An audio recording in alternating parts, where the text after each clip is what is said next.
maka engkau harus berbicara kepadanya dan menaruh perkataan itu ke dalam mulutnya. Aku akan menyertai lidahmu dan lidahnya dan mengajarkan kepada kamu apa yang harus kamu lakukan.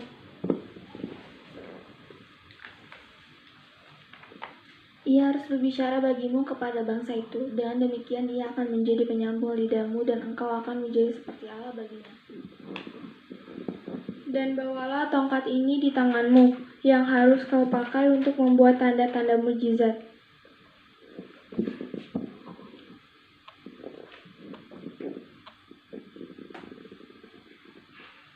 Udah. Lalu Musa kembali kepada mertuanya, Yitro, serta berkata kepadanya, izinkanlah kiranya aku kembali kepada saudara-saudaraku yang ada di Mesir, untuk melihat apakah mereka masih hidup. Yitro berkata kepada Musa, pergilah dengan selamat. Adapun Tuhan sudah berfirman kepada Musa di Midian, kembalilah ke Mesir sebab semua orang yang ingin mencabut nyawamu telah mati.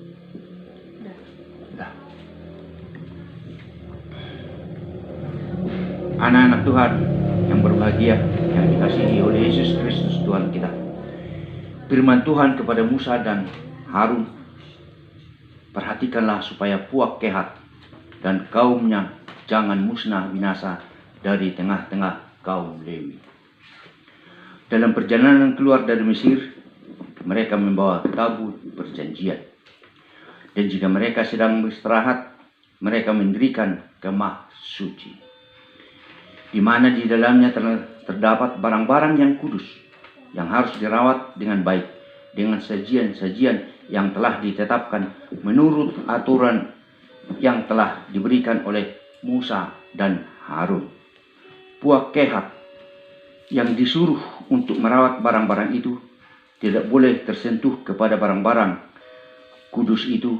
Jika tidak demikian, maka mereka akan mati.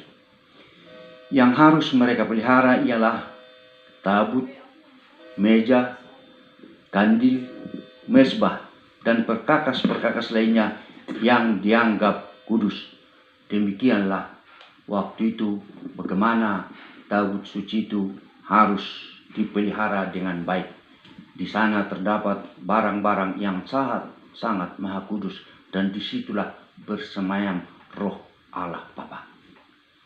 Saat ini kita tidak lagi diajarkan seperti itu menurut hukum Taurat, tetapi kita sudah bisa memuji Tuhan kapan saja, di mana saja, karena dengan demikian kita bersama-sama dengan Tuhan, karena Dia telah menebus kita dari dosa dengan matinya Dia di kayu salib.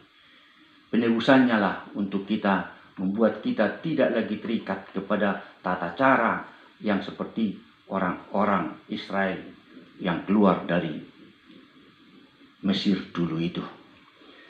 Di sana terdapat ajaran-ajaran Tuhan.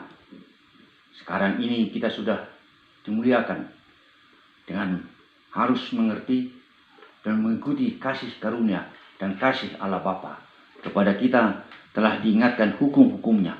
Kasihilah Tuhan Allahmu dengan segenap hatimu dan dengan segenap jiwamu. Itulah hukum yang pertama dan yang utama. Dan hukum yang sama dengan itu ialah, kasihilah sesamamu manusia sebagaimana kamu mengasihi dirimu sendiri. Kepada kedua hukum inilah himpunan hukum Taurat dan kitab para nabi. Demikian juga di dalam terjemahan hidup ini.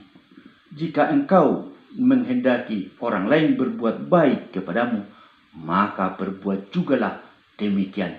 Itu juga kumpulan hukum Taurat. Banyak hal-hal yang diajarkan oleh Yesus dalam tuntunan hubungan kita dengan Tuhan dan hubungan antara manusia. Misalnya, berbuatlah kebaikan kepada orang yang menyakiti dan memusuhi kamu, maka engkau telah menaruh bara api di atas kepalanya. Maksudnya adalah, janganlah membalaskan kejahatan dengan kejahatan, tetapi biarlah kejahatan kau doakan orang itu, supaya dia menjadi malu dan dipermalukan. Jemaat Tuhan yang Yesus, saat ini kita masuk di dalam kondisi yang sangat-sangat sulit. yaitu adanya virus corona di hadapan manusia. Seluruh manusia menderita. Hal-hal negatifnya sangat banyak.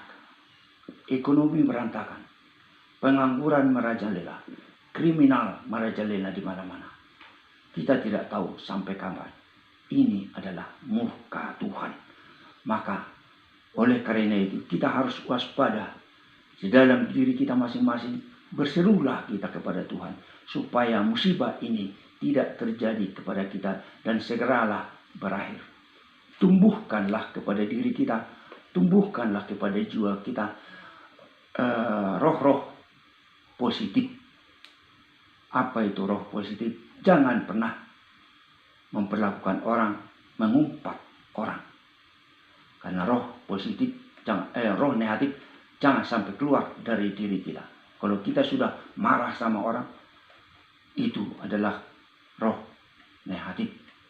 Maka kita haruslah mulai memakai keluar dari tubuh kita, keluar dari lidah kita, keluar dari mulut kita, yaitu roh-roh positif. Kita melihat orang miskin, kita doakan orang miskin. Kita melihat orang lemah, kita doakan saja. Semua kita doakan.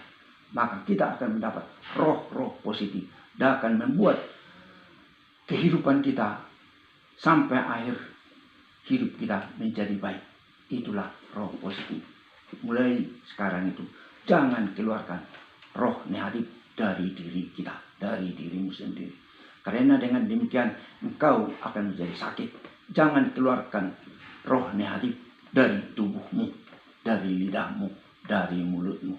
Jika orang berbuat salah, ya sudah, jangan dilawan dengan mengumpat atau memaki-maki dia. Tetapi doakanlah dia di dalam hati. Doakanlah juga orang-orang yang sakit. Doakan juga orang-orang yang menderita.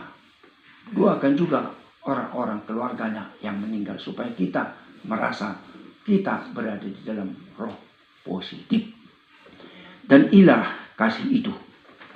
Bahwa kita harus hidup menurut perintahnya. Dan inilah perintah itu. Bahwa kamu harus hidup dalam kasih. 2 Yohanes 1:6-4a. Akhirnya, marilah kita berserah kepada Tuhan sebagai juru selamat kita.